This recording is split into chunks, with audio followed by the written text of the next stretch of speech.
Good morning, everyone, and thank you for joining the Clallam EDC Coffee Chat, Coffee with Colleen. We are really excited to have our partners, Karla Boughton and Travis Simmons, join us from the city of Sequim today.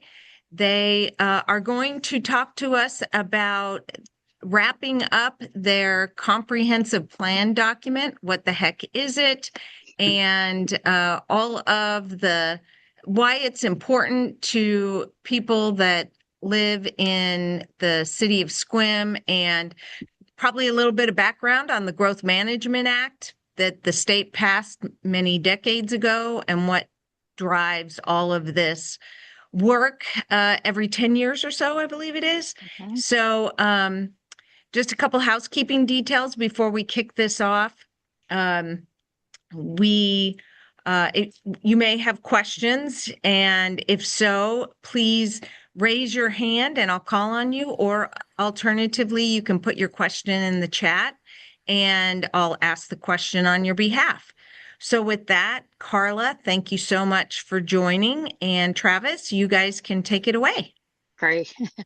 Great. Thank you so much, Colleen, for hosting us today.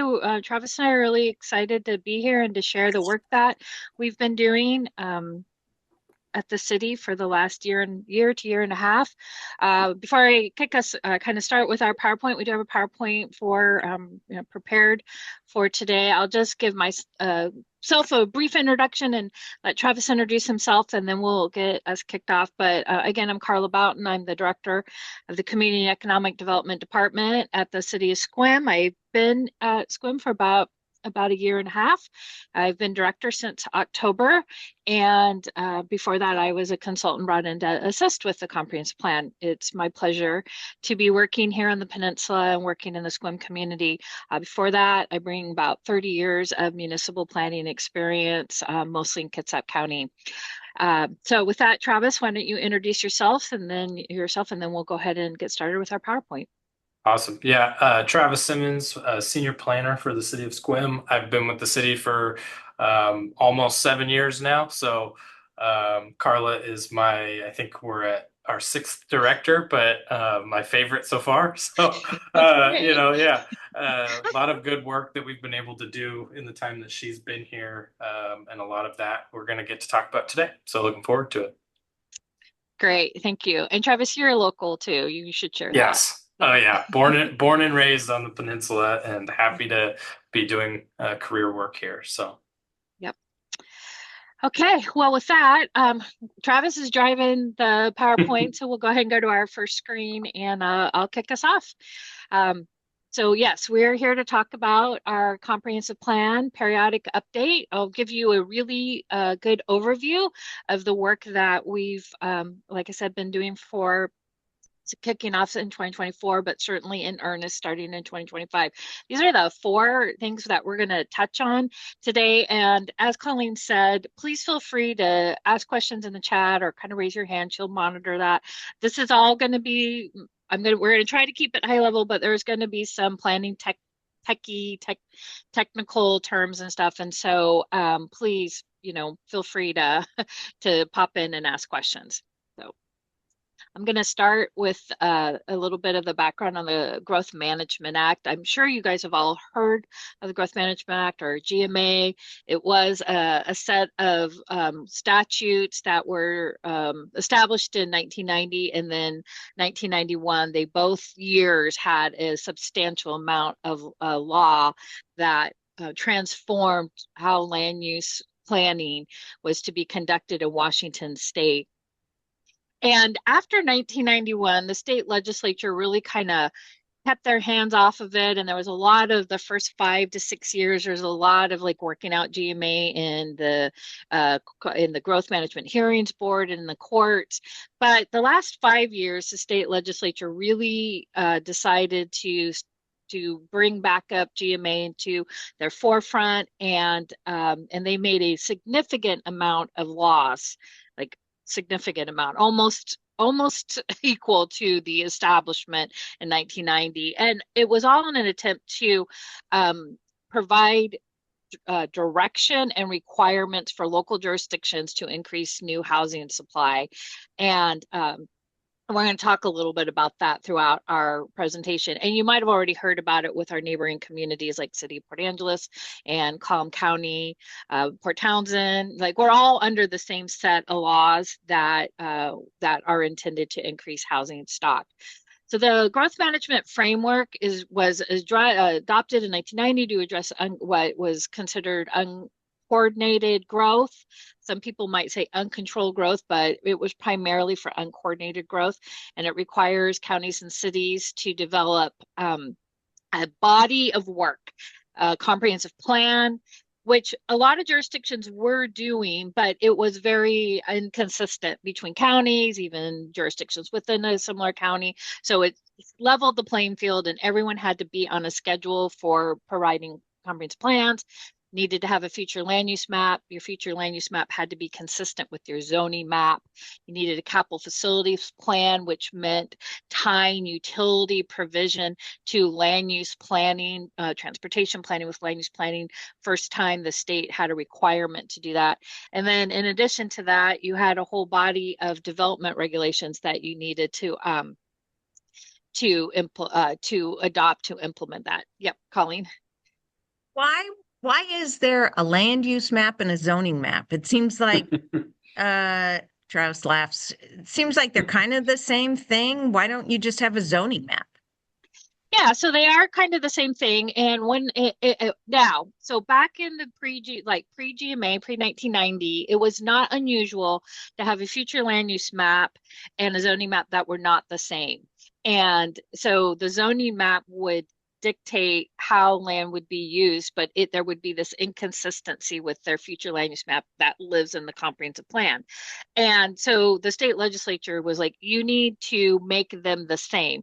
So practically they are the same. There can be some nuances. Like an example that you will see very often in jurisdictions is in the future land use map, which again lives with the comp plan. There could be a section of town, of the city, that's zoned like low density residential, and it just has that, and it has a range of density. So maybe that's 4 units to 12 units, and that would be low density residential. But on the zoning map, you can refine that to basic geographic areas that maybe the densities like 4 to 9 or 4 to 5. And so the future land use map gives you the framework, the umbrella, and then the zoning map can be more specific. But for small cities like Sequim, ours are pretty much exactly the same. So, okay, thank you. You're welcome.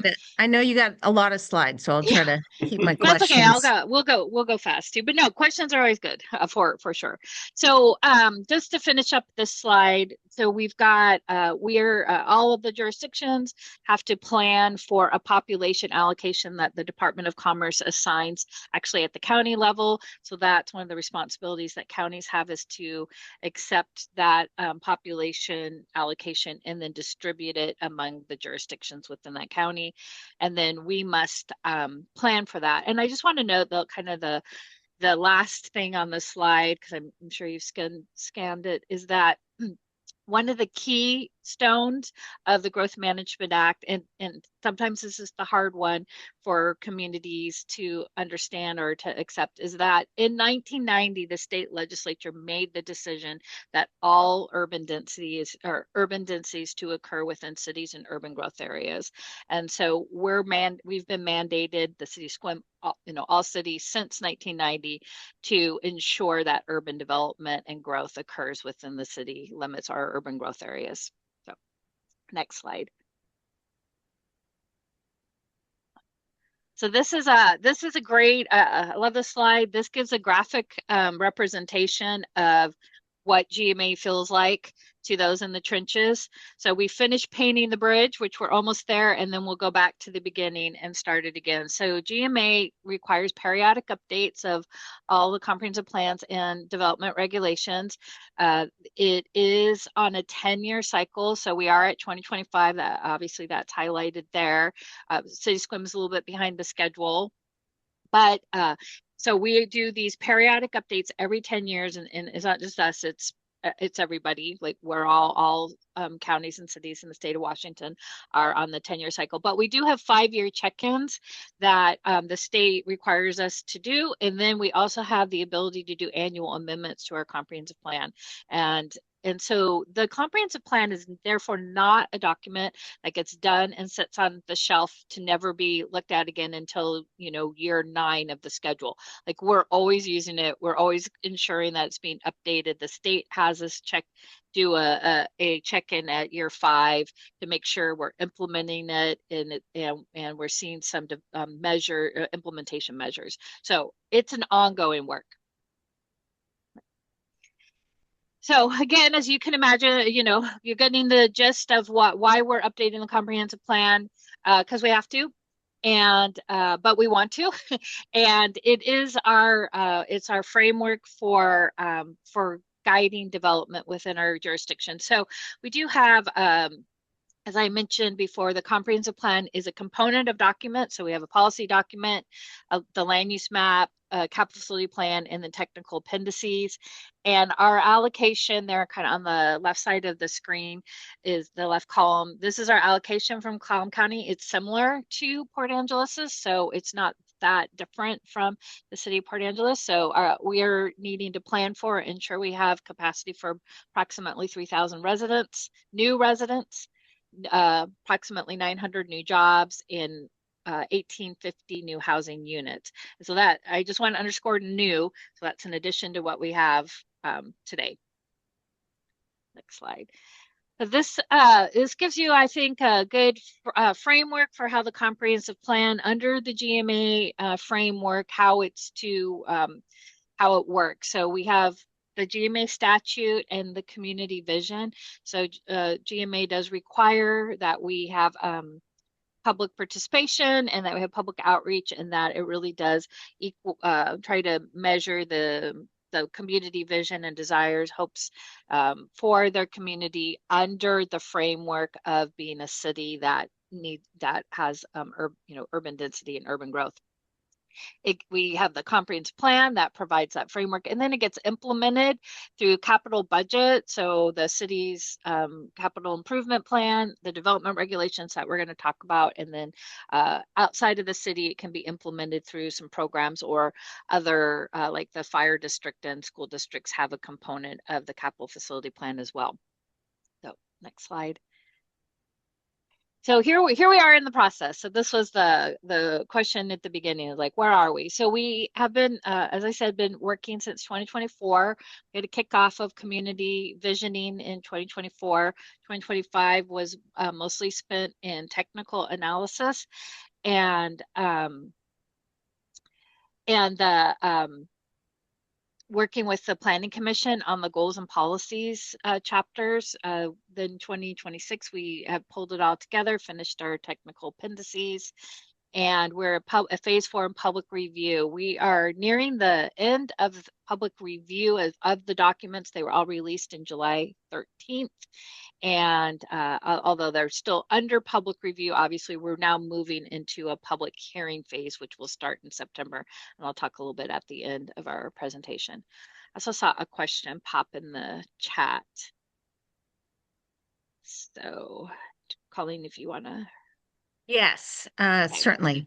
So the question is from Paul Gottlieb, what are your targets in the comprehensive plan that you just mentioned for the next 5 years? Is that something that you're going to cover? No, I'll talk a little bit about that. So at this point, we haven't set up 5-year targets. So the distribution and the allocation from the state is for the 20-year planning period.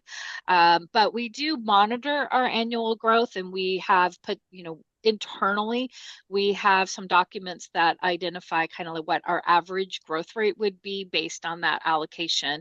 And so it is something that we monitor, but we don't, at this point, the state hasn't required these at the 5-year mark that we have so much of that growth being achieved. So. All right, so I'll just jump in and talk a little bit about the comprehensive plan for the work that we've done. So again, the comprehensive plan is a policy document. It is a number of chapters that have goals and policies Go ahead and next slide, Travis. It is again meant to, so the periodic update we're in right now is at that 10-year interval. So the last time jurisdictions comprehensive plans were looked at holistically was in 2015, or 2015 to 2016. So again, the comp plan's primarily meant to meet the new state legislative requirements to address the housing and economic needs, to update it for that, again, to prepare for the future growth, and then to provide a policy framework for future decisions that are then get embodied in our zoning ordinance that Travis will talk about. Next slide. Yeah. So the city of Sequim had, like I said, had a comprehensive plan. We chose to update it completely. So it wasn't like some other jurisdictions, throughout the state took their comprehensive plan and might added to it or did revisions. We chose to rewrite it from beginning to end. So it's a brand new document. It does continue to strengthen the vision that was identified in the 2015. And so these are just the high level kind of concepts and elements that we were moving forward and prioritizing in this comprehensive plan. So improving housing choices. Travis will talk about that in our zoning ordinance, but it definitely moving forwarding a variety of housing types and allowing them in a broader range of zoning districts. And in the past, our transportation master plan was fully updated as part of this effort, and that has an emphasis on connected neighborhoods through multimodal. So really emphasizing pedestrian and bicycle and rolling. That is a requirement of GMA. It's one of the new requirements. It's intended to decrease use of single occupancy vehicles, supporting local jobs, economic development, our community character, climate and resiliency is a new chapter that the state has required us to do, and then coordinating growth and infrastructure, which is in the capital facility plan. And we also heard from our planning commission that the current comprehensive plan felt a little hard to get through, and so we wanted to make it simplified, more streamlined, user friendly. So okay. Question for you on the interconnected stuff. I mean, so the state requires this, but what if you don't have funding for it? Sure. Well, that's so we great question. So the main thing is we need to plan for it and provide that's a priority. So obviously the state understands, and we understand that funding is a challenge, and and by having it baked into our comprehensive plan, it does set us up to be more competitive for those types of grants. So to show that we have priority and that we have projects identified to implement the multimodal approach, that it sits in our comprehensive plan, that does help us. So I've seen that you've done all sorts of capital projects on sidewalks, making sure they're ADA compliant. Correct. But that's a mandate, a federal mandate. Yep. And so wasn't there some, some lawsuit that occurred that said cities have to do this by a certain date. And so, but that, there wasn't any associated funding for it. That was just something you had to do. How is that going along? The other thing I noticed, my husband points out all the time, is there's ADA, cementing so that someone could do a wheelchair or a bicycle, but say it's a wheelchair and that's the purpose of it. But then you've got right in front there a telephone pole. So a wheelchair couldn't get through on that sidewalk anyway. Yeah, well, unfortunately, I can't speak to that, although I know when you're you're retrofitting ramps, you've got to deal with what you've got, and moving power poles and telephone poles adds a layer of expense to it. But you're right in the sense that all jurisdictions especially urban settings, have to follow the American with Disabilities Act, Disability the Act. Yeah. ADA. We must all have ADA transition plans. In fact, the state requires the ADA plan to be a component of the comp plan. So it's an appendix to our transportation master plan. So the ADA transition plan is now a component of the comprehensive plan. So it definitely is something the state legislature is interested in ensuring that we do. And I know that this summer or the spring and summer, there was a slate of ADA retrofits that were made in the city of Sequim. I don't know too much more details. Of course, that's handled by our Public Works Department, but I do know that that's something that we have to do as most jurisdictions, urban settings have to do as well. Got it. Thanks. Yeah. Was there another question about growth Just rates? Darlene asked about the prediction of growth, and in a prior slide, it showed about 2,900 people. Was that over the next 10-year period or 5 years? 20 years. 20 years. Okay. Yeah. Thank you. So that's the 20, and it's kind of similar to the previous question. That's the 2025 to 2045 growth allocation. So I would say target. I know that sometimes we hear that word, but targets, it's not, I wouldn't say, it's not a word I personally like to use. I like to use the word allocation. That's what the state and the county has allocated to the city. It's our job to ensure we have land capacity and capital facilities in order to accommodate that number of people. That's what our job is. And that comes from the Office of Financial Management at the state says, here's the allocation of growth for every county, and high, medium, and low. And then each jurisdiction is supposed to say, well, I think ours will be on the high end, medium, and you work with the county on what percentage of that growth will occur within the city limits. Yeah, almost. The county makes that decision, and they call it, the county is the authority under GMA to make that decision. You're right. Office of Financial Management gives the high, medium, low.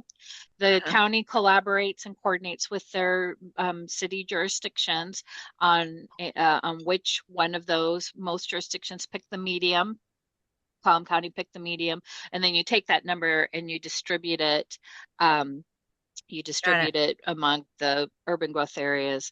And so and then there was another question about does climate migration. So at this point, again, we're working with the numbers given to us by the state through the county, and migration is part of the data that the Office of Financial Management demographers utilize.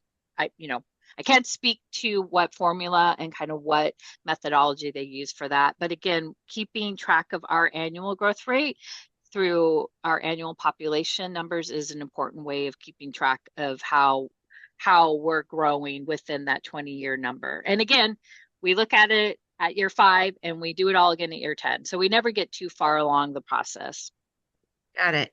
And so that you've kind of answered that question about taking into consideration seasonal change, climate migration, which is already being seen, because that's the numbers established at the Office of Financial Management, the number crunchers there, and they allocate an amount to the county. And then the next question was, how does availability of water compute with growth? Does the city have to show there is water availability for the growth numbers?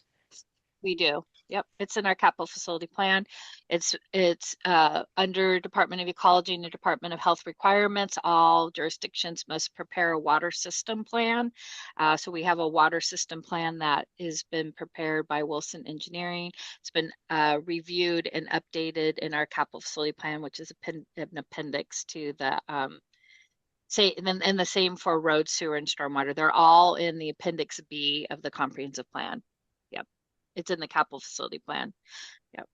So I'll go ahead and I just want to touch briefly on this slide, and then we'll move on here. So this is kind of what the policy document looks like. It's got a number of goals and policies. So go ahead, Travis. And here's our future land use map. That's pretty close to our zoning map. So again, this has been not too many changes from what we currently have for zones, but Travis is going to talk a little bit about the effort that we've made within the zoning ordinance to increase number of allowed uses in the zones. We had a number of property owners that came through the process that asked for some redesignations to their property, which we have facilitated as part of this process and are moving forward with their requested redesignations.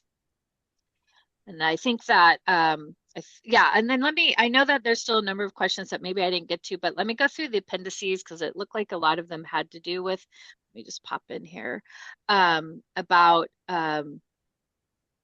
yeah, about infrastructure. So I'll talk about it here in our next set of slides. So Appendix A is actually all the work that the state required us to do as part of this periodic update. And so it is all housing related. So if you're interested in that, in the housing work, you will find all the technical work here in Appendix A. Go ahead and move to the next slide. So Appendix B is, I think, what a lot of the questions that are coming in are about our infrastructure planning. So yes, growth. In fact, tying infrastructure planning through a capital facility plan with the land use planning is, in fact, one of the highlights of the Growth Management Act, if you will. Not all states have a Growth Management Act. Not all states make this requirement of your local jurisdiction to tie that in. And so there's been a number, if you recall, like when I was talking about GMA at the beginning, about how a lot of the Growth Management Act was kind of adjudicated through the Growth Management Hearings Board, that first 5 to 7 years of GMA. A lot of it was tied around capital facility planning. So yes, all water, sewer, stormwater, transportation, parks, they all have to be rooted in your growth allocation. So if you were to go to Appendix B, that you'll note that each section talks about that infrastructure, how the modeling was done for it, and how it took into account again, under GMA, it's the 20-year allocation. However, each of these have a requirement by other state agencies to update their system plan. So the water system plans through ecology and health, sanitary sewer. So again, there's always, it's an ongoing process. It doesn't go 20 years before it gets updated. So, and then, yeah, thank you, Travis. So this is really how capital facility planning works in state of Washington. If you have a GMA compliant capital facility plan, you have a inventory of existing facilities, that there is a projected future facility needs that's based on the growth allocation that's been assigned to the jurisdiction. Your technical consultant does an analysis of your existing facilities, and that includes the capacity of your existing facilities based on your usage, right? Your current usage, and then it compares the future facility needs based on that level of service. So each one of those has a level of service. So for example, water is instantaneous water. So meaning you can turn on your faucet and water comes out, and fire flow. So those are level of service for water. Sanitary sewer, similar, that you have enough capacity in your pipes to move it to your treatment facility. Then based on that level of service analysis and the total growth, and each one has a different methodology to take in jobs, housing, and population. Then they identify a 20-year project list that is necessary to ensure capacity for that growth. And then that 20-year list gets prioritized in the city's annual budget that represents, so it's called a 6-year capital improvement plan or 6-year CIP. You probably have all heard those terms. And that's where the rubber meets the road, in the sense that the projects that get identified on that 20-year list then get prioritized in the budget and the 6-year CIP. And you must have the Growth Management Act requires that you have reasonable assurance for funding. And so it's the 6-year CIP is your place to look if you want to know like what are projects that are moving forward. And all that little text on the bottom is the actual citation from the RCW. It does identify that if probable funding falls short, you need to reassess. So anyway, next slide. I'm just kind of keeping my eye on the time here. Yeah, okay. And then the Appendix C is just our recording of the public participation process that we've gone through the past 4 years. So next slide, Travis. All right, so I think with that, let me just check the, okay, so I see there's a question, is adequate funded and available before impacts and new development occur? So kind of, the state law requires that projects that are needed to support new development are available within 6 years. So it's not an immediate, and it's not you go and expend public funds before a development. Having said that, there's a caveat that most new development is required to improve any infrastructure that's needed for their development. So it often is a combination of public looking at the 6-year CIP, and if that's needed for the system, and then development is always on the hook to improve the infrastructure that's required for their development.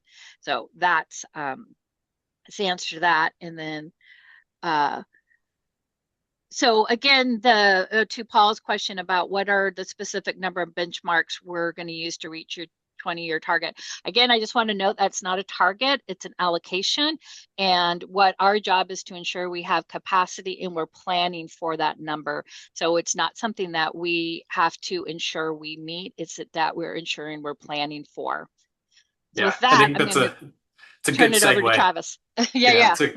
Because yes, while it's not a target, it's a, we have to plan for it. So we have to remove barriers to hopefully reach that number, but we're not the developers, right? So Title 18 is where we can kind of do some of that work to hopefully spur development and reach those allocations as they're divvied up. So a zoning ordinance for us is Title 18.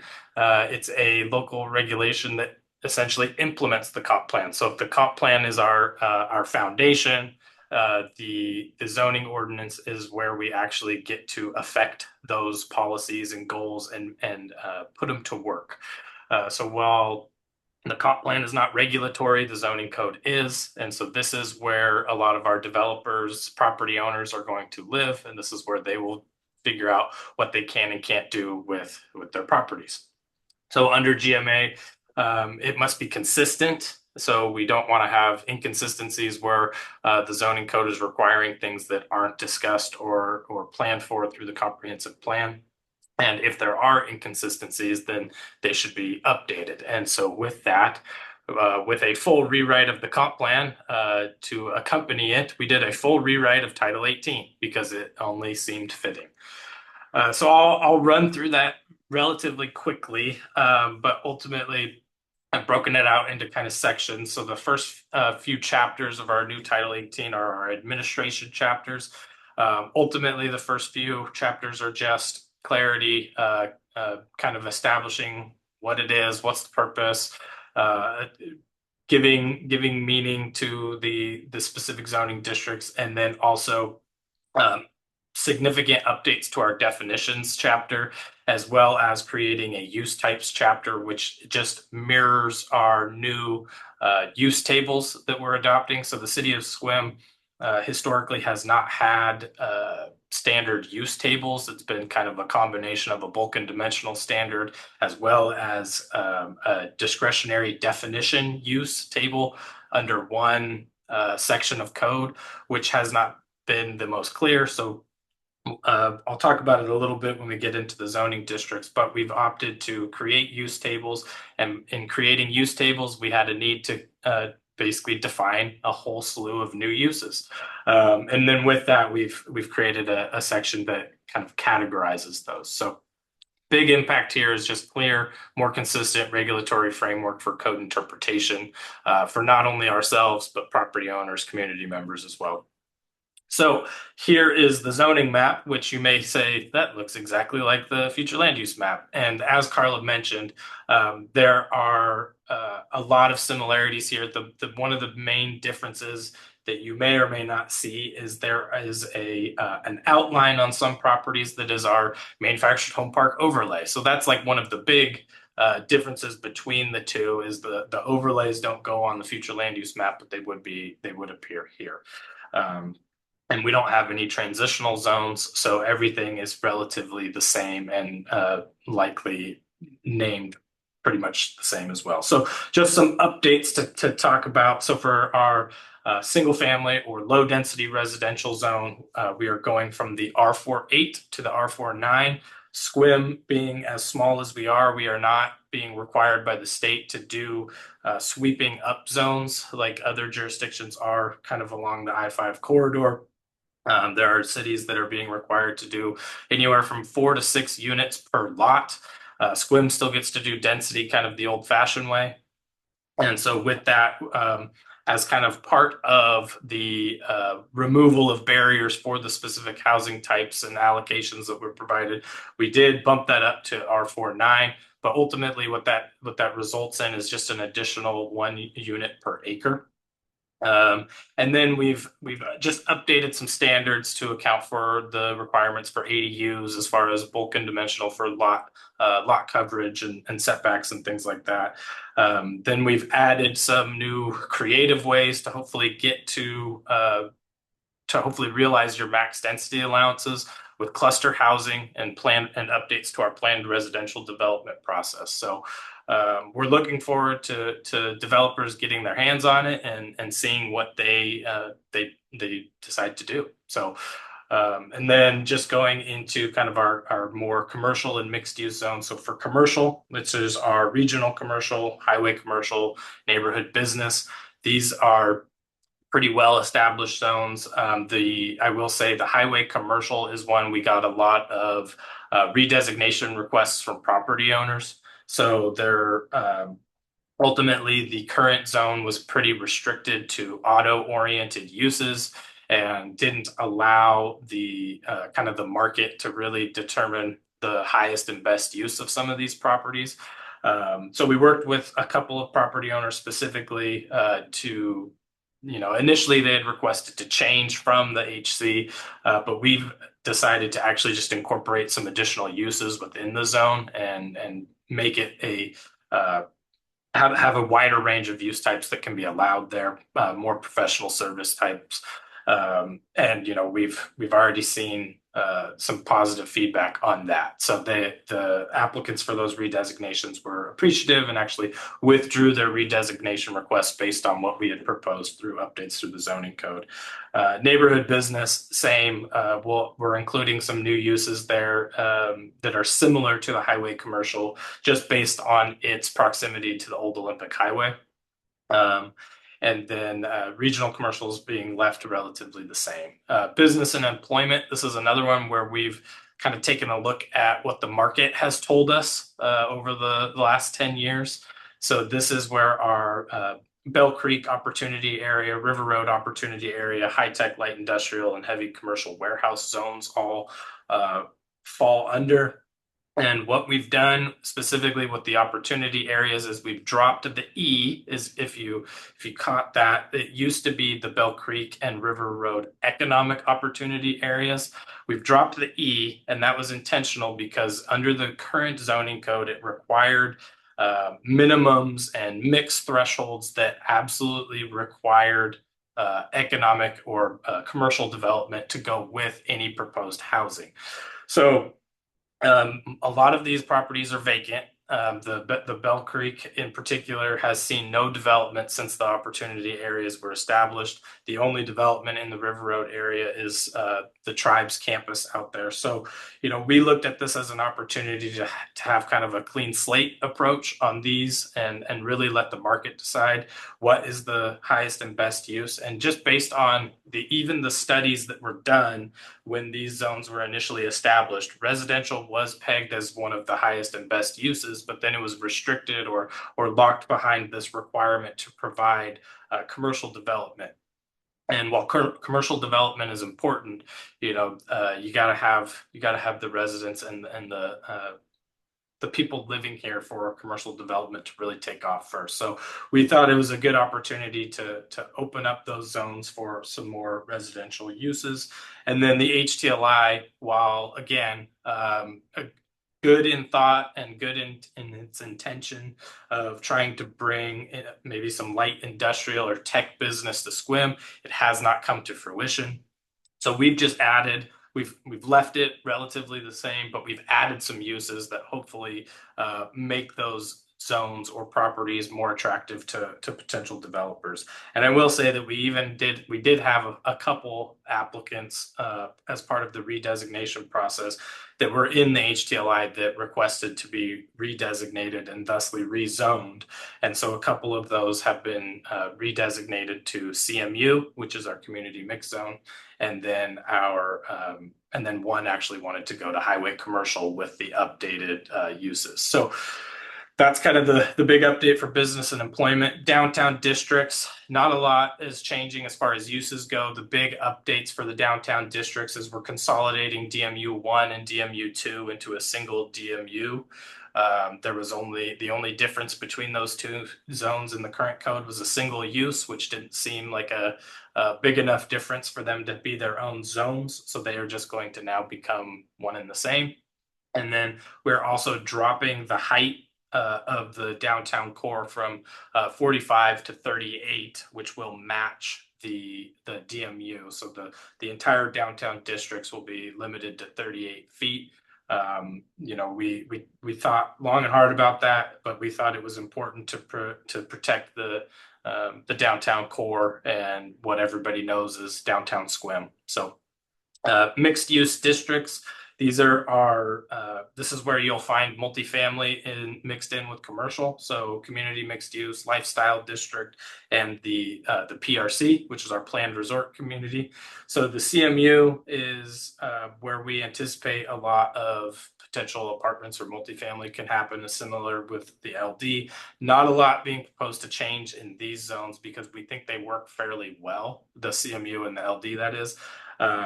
They have seen pretty steady development over the years, so we didn't feel the need to make a lot of updates there.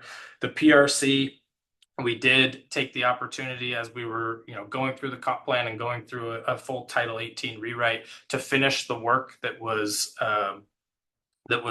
started back in 2013 when the zone was contemplated and established. So the PRC now actually has a set of standards, basically a zoning code for the PRC that is mirrored very closely to the lifestyle district. So we kind of started from what is the baseline in our current R48 because that was what was used as the underlying zone for the PRC historically. So initially we started from there, allowed the use types that would be acceptable through a planned residential development that allows commercial, and then kind of just expanded out and said, okay, the lifestyle district's probably a good example of what this could be, and then also incorporated some uses specific to a resort community as the current comp plan contemplates. So then the other kind of big change that we did with the zoning map is we've brought back the public zone. This used to be a zone prior to the last comprehensive plan, and essentially it will be home to City of Sequim properties, Clallam PUD properties, school district properties, Clallam County properties. Anything that is otherwise public will go into the public zone, which will allow them to not have to wrestle with an underlying zone that may force them to go through a conditional use permit. So an example I like to use is for something like the library when they wanted to do their remodel because they were in the R48, they had to go to a hearing examiner, go through a hearing examiner CUP process that ultimately was somewhat of a formality for the hearing examiner as it was an already established library. And so anyway, so that's kind of the thought there. So the big impact here is just creating a more intuitive zoning framework that is easier for applicants and staff to navigate. And I did see a question come through It's from Kelly Kidwell. Kelly, do you want to ask your question?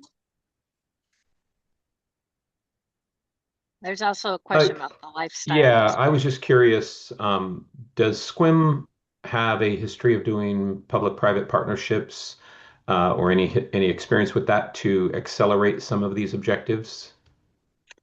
At this, my understanding is when you say objectives, you mean like development, like Some housing of the development? development, like things that that haven't had as much uptake that you would like to do.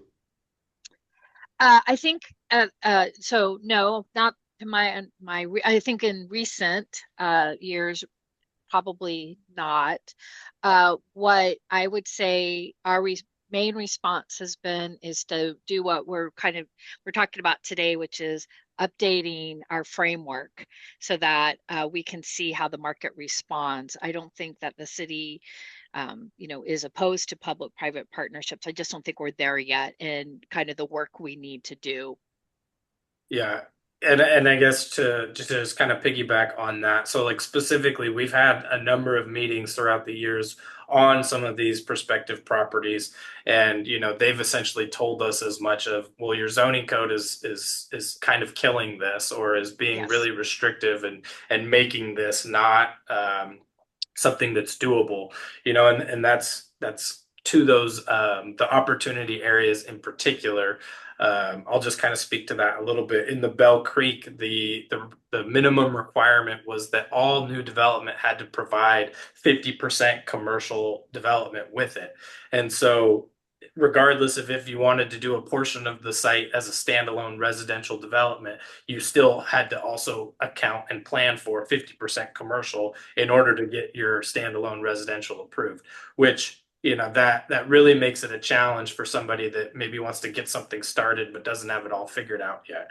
And then in the River Road, which is over there adjacent to our big box retail sites, um, there's a lot of big open space over there, but if a big box retailer wanted to come in and utilize it, they were restricted to structures needed to be divvied up into essentially 25% chunks for each use. Like no single use could exceed 25% of a building. And it's just like, okay, well that's pretty much kills any and all things that would want to come in here. So that was what we did when we eliminated some of those use mix thresholds. Was okay, like the uses aren't going to change as far as what's allowed, but let's let the market tell us what works here, and kind of get out of the way a little bit, at least from the use type standpoint. So Yeah, that's very helpful.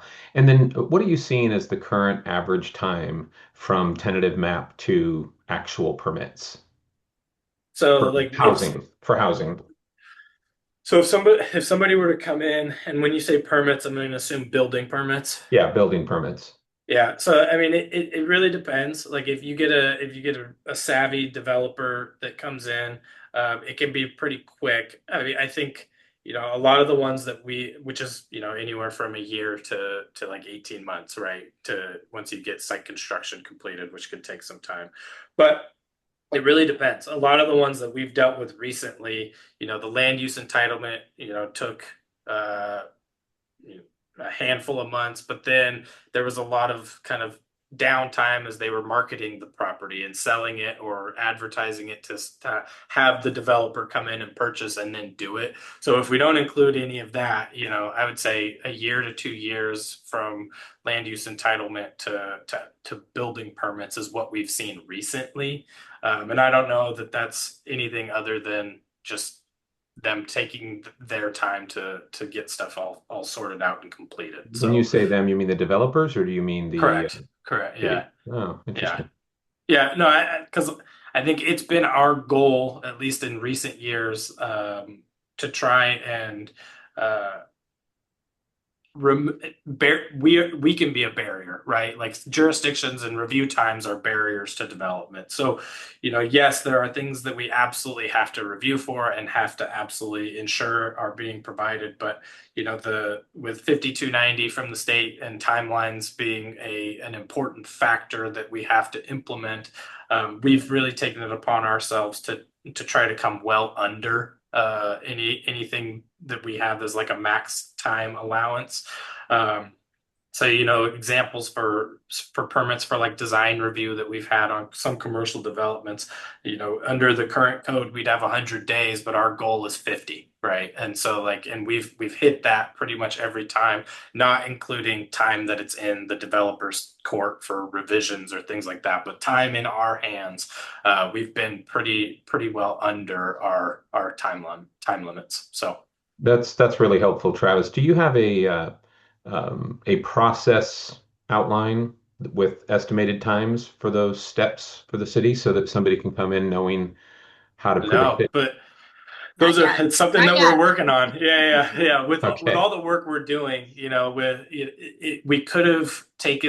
we could have done it in, you know, in the last year or so, but knowing all the work that we've kind of taken on with a full rewrite of Title 17, which was our land divisions that got approved earlier this year, implementation of some supplemental housing requirements that are now going to be folded into the full Title 18 rewrite. So with those two things, and then Karla's update to 2001, which is our permit processing. You know, we're kind of waiting for I guess the dust to settle a little, and then it's like, all right, now let's put these things together. We've actually been talking about it in the last week, Yep. so That's that'll great. be next, so that you know it is very clear. Like, here's what to expect, here's the process, here's kind of the expected timelines. So That's great. It's a lot of money to be sitting in dead dirt waiting for yep, things if you yep, don't know what to expect. And so having an ability to have a reasonable expectation should help with attracting developers. And totally. I know for me, going through it in Port Angeles, it just never we didn't have a clarity about how long each step should take. And if one person was on a vacation, the whole department stopped moving.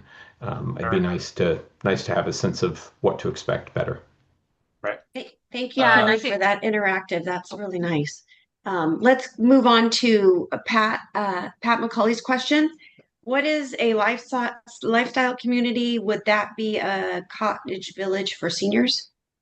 Sure. So the lifestyle district used to be, and this was when I say used to, it was a while ago. It was when it was first established, it was the SLD. So it was the senior lifestyle district. And what it was kind of pegged for at the time was it was where seniors could live in place and all their services would be within close proximity. So whether that be medical services, you know, various professional offices with their homes, and then also, you know, things like rehab centers, rehabilitation centers, nursing homes, things like that. So that was what it was initially established as. And it has since evolved, and there's been direction to instead of limiting it to seniors, just allow it to be that kind of community for all age ranges, where you can live and have your services nearby in close proximity. And you know, I think it's been a very successful zone. That's why not a lot has been updated to it. It's you know, I don't like to refer to it necessarily as the anything goes zone, but it is very much one of the least restrictive zones as far as use types and types of development that can go in. And I think that's worked to its benefit. Really hard to see from the map. Where is that exactly located? So it's this yellow here. Yeah. Okay. Yeah. All right. Thank you. And So you'll Paul see a number Gutland. of manufactured home parks there. So yeah. Okay. Paul's question is, to what extent will residential development zone updates accommodate the middle income population, especially in terms of housing capacity? Sure. So something that I think the cluster housing and the PRD updates that we're doing should or could help that. You know, the other thing that we did is under the current zone or current zoning code, we established density using net density with a low of 4 and a high of 8. When you calculate that based on gross, it actually ends up more like 3 to 6. So what we've done is we're leaving net density on the low end. So net density will stay for the minimum of 4. But for max density, when we go up to 9, we're going to allow that to be gross density. And while that won't necessarily result in much change for detached fee simple development, ultimately it'll basically change it from a gross of 6 to a gross of 7, even though the allowance is 9. When you factor in roads, you factor in critical areas and all the things that essentially take away from area that can be used for housing, you're still left with, a limited amount in terms of reaching full gross density. However, with cluster housing and planned residential and potentially attached housings through an ACUP, which is multiplexes up to fourplexes, you can better achieve that gross density and actually get more creative or efficient with your lot layout so that you can maximize and better reach 9 units per gross acre. And through the PRD, we actually, through a tiered approach, the last tier with with reduced lot sizes and the addition and the provision of some more open space and amenities, you can actually get a +1 density bonus that would let you get to 10 units per acre gross. So I think those are some of the things we're doing to hopefully capture that or address that, or at least try to see what developers are interested in doing, specifically for the more cottage or cluster type, where you maybe you have a shared site with individual units kind of spread out. So yeah, we're eager to see how the development community will react to it. So Travis, just if it's okay, Lori, just looking at time, if you want to just move to the last slide so we can just kind of tell you where we're at. And but feel free to pop questions in the chat. We'll try to catch as many as we can. There's more, of course, for Travis to go over, but now I know that we're getting close to 9. So I just wanted to go ahead and skip through all these. Just kind of wanted to take us home with where we're at and how you can continue the conversation with us. So to that slide there. So where we're at again. So you saw kind of that graph, that linear graph from the beginning of our slideshow. So we're wrapping up our phase 4 public review and moving into phase 5, which is our Planning Commission recommendation. And we're not quite there yet, so we have a couple more weeks, but in 2 weeks, we'll have our public hearing in front of the Planning Commission. So that's September 1st. That will be a public hearing on all the things that we've talked about today, this morning. So it's the comprehensive plan, the appendices, and Title 18, our zoning code update, the future land use map, the zoning map, all those things. They will make a recommendation to the city council. So that will be their motion, is recommending and make a recommendation to the city council. Then the city council, then it moves fully under city council. The city council has been briefed throughout this whole process. We just had a big work study session with them last week, in fact, in preparation for their public hearing on September 28th. So we're rounding the bend here, and then the city council will, at some point, whether it's that night on September 28th or a meeting in October, they'll adopt the comprehensive plan package, and then we move forward to our next body of work, which is updating our critical area ordinance. So I think with that concludes our presentation. I think that there's one last question about the John Wayne family property. So that is, I think, as you all know, that's processing master plan applications are under a moratorium until the comprehensive plan and development regulation update is complete, which is what we've been talking about this morning. So the expectation and the intent of the moratorium is, once we complete this work, that moratorium will be lifted by the city council. So here's how to get a hold of us if you have any additional questions, or if you want to go check out the comprehensive plan and all the documents we've been talking about. Sorry, Laura. No worries. Well, we really appreciate the City of Sequim, Karla and Travis, for your presentation today. Colleen is on the road, so she left me as host. And we just want to remind you that this recording will be up on our YouTube channel with the slide deck later this afternoon, if anyone would like to share it. And once again, Thank you for being on Coffee with Colleen. It was very interactive with a lot of good questions and a lot of good content. So we thank you all for being here, and we look to seeing you next week on Coffee with Colleen. Thank you. Thank you, everybody. Thank you. Appreciate it.